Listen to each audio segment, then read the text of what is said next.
Hello there, dear friends, and welcome once again to the Relaxed Fantasy Review.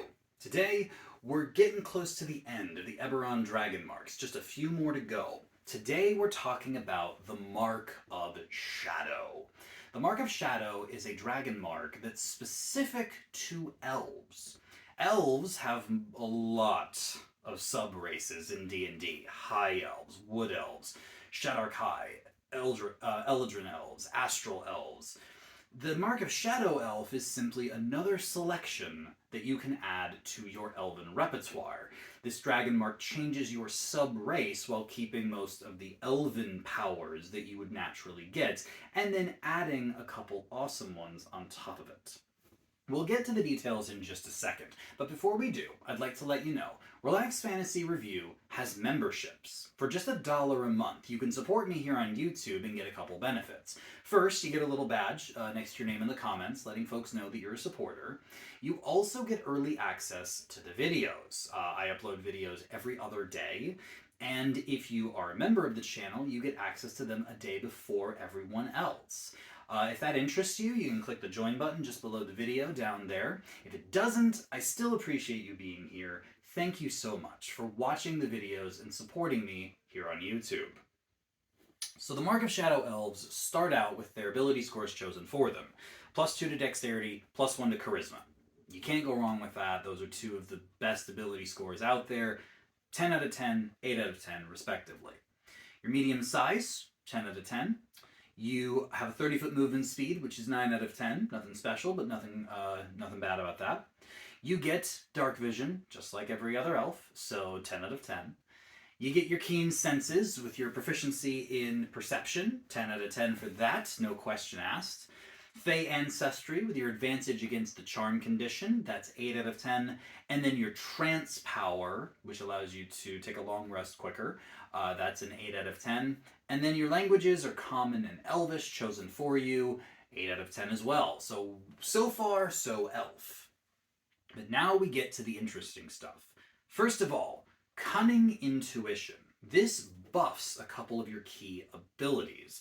It buffs your stealth ability and your insight ability. These two allow you to add a D4 when you use those skills, and it's infinite. You can do this as many times as you want as long as you're using those skills, and I think that this is absolutely crazy strong. This is a 10 out of 10 power, just buffing two of the greatest skills in the game, as much as you want.